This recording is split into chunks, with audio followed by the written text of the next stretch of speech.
احسن الطاف حسین جعفر علی ساڈے کول زنا کھانے وال تو دوست ساڈے سدے دے اپنے نے کالم نگار نے محقق نے صحافی نے فرانسیسی نیوز ایجنسی AFP دے جنوبی پنجاب تے بلوچستان دے نمائندے نے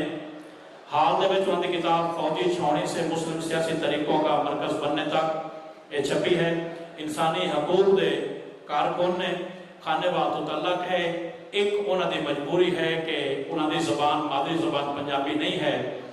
تے سانو وہ جس رنگ چ آویں جس طرح آ کے بولن سانو قبول ہے سانو مان ہے کہ ساڈے کول وہ اپنے نے۔ جناب میری مراد عامر حسینی صاحب پلیز تشریف لے اور ساڈے نال اپنے وچار سانجھے کرو۔ جناب عامر حسینی۔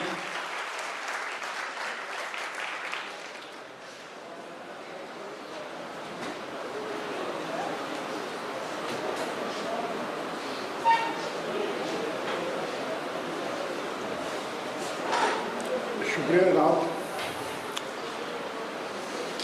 سب دوستوں کو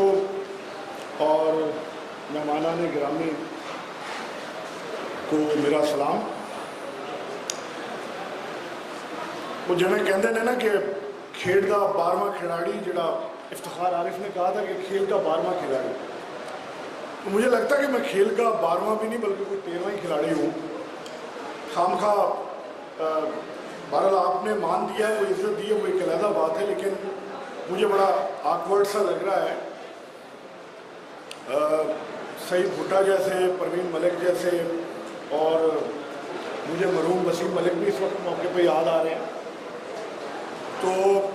ان کے سامنے پنجابی لٹریچر پہ اور خاص طور پہ اس کا ایک مہان لیجنڈ اور متھ بن جانے والا کردار جو ہے احمد خان کھرل، اس کے بارے میں کوئی بات کہنا میرا خیال ہے کہ سورج کو چراغ دکھانے کے مترادف ہے، لیکن کچھ باتیں میں ضرور کرنا چاہوں گا۔ یہ جو اس طرح کے کریکٹر ہوتے ہیں، متھ بن جاتے ہیں جو اپنے اپنے علاقوں میں، احمد خان کھرل کے بارے میں نے جب پڑھا کافی کچھ، تو ایک بات بڑی مجھے محسوس ہوئی شدت کے ساتھ کہ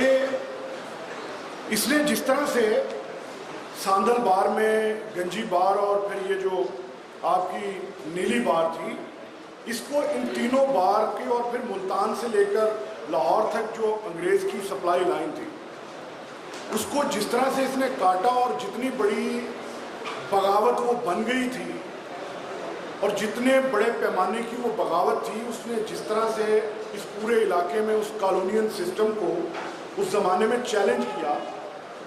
ہو سکتا ہے میں غلط ہوں لیکن میرا تاثر ہے کہ اس کی اہمیت جتنی بڑی تھی اور جتنی اس کا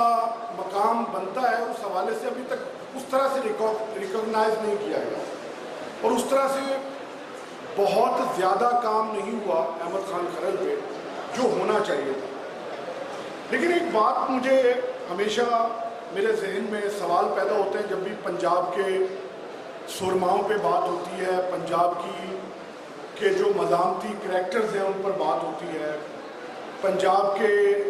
اندر جو بڑی تحریکیں تھیں، کس طرح سے ایک پنجابیوں کے شعور سے انہیں کھرچا گیا اور کھرچنے کی کوشش کی گئی۔ اس پہ میں نے جہاں تک مجھے یاد پڑتا ہے پہلی دفعہ جو میرے ذہن میں ٹرانسفارمیشن پنجابیوں کے بارے میں جو ایک تصور تھا وہ بدلا اس وقت جب میں نے ڈاکٹر عمران علی کی کتاب پڑھی تھی، Punjab under British rulers from 1885 to 1947، جو انہوں نے کالونائزیشن اور کینالائزیشن پہ لکھی تھی۔ اس زمانے میں جب میں نے وہ کتاب پڑھی تو مجھے پتہ چلا کہ کس طرح سے ایک جو ہمارے یہاں مثلا ابھی ایک صاحب یہاں پر تھے وہ تقریر کر رہے تھے، میرا بھی آئیڈیل ہے سبت حسن۔ میں نے بھی جب اپنی توانۂ طالب علمی میں NSF سے آغاز کیا تو میرا بھی سبت حسن بہت بڑا آئیڈیل،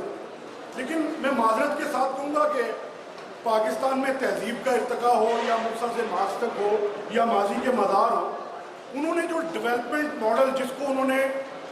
یہاں کی آبادی کا قصور بنا دیا، وہ دراصل ان کا قصور نہیں تھا۔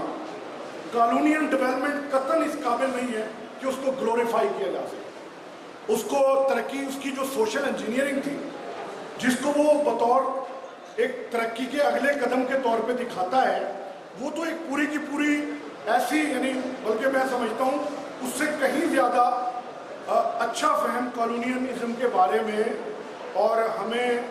فرانس فینن جیسا آدمی دے دیتا ہے جب وہ بلیک سکین اور وائٹ مینٹیلٹی کی بات کرتا ہے، اور اس نے ایک پوری کتاب رائٹ آف دا ارتھ جیسی کتاب اس نے لکھی۔ اور ہمارے یہاں ایک، مجھے اور تو نہیں پتا پنجابیوں کے بارے میں نے اتنا زیادہ نہیں پڑھا، لیکن ایک ایسا آدمی ضرور تھا جس نے میرا خیال ہے پنجابیوں کے اندر، جیسے چنوا ایشو تھا، افضل احسن رنداوا صاحب، ان کی شاعری اور ان کی جو افسانے ہیں جو میں نے کچھ پڑھے ہیں، اور جیسے انہوں نے چنوا ایشو کا ترجمہ کیا تھا ٹوٹ بھج کے نام سے، دا فالنگ اپارٹ کا، تو وہ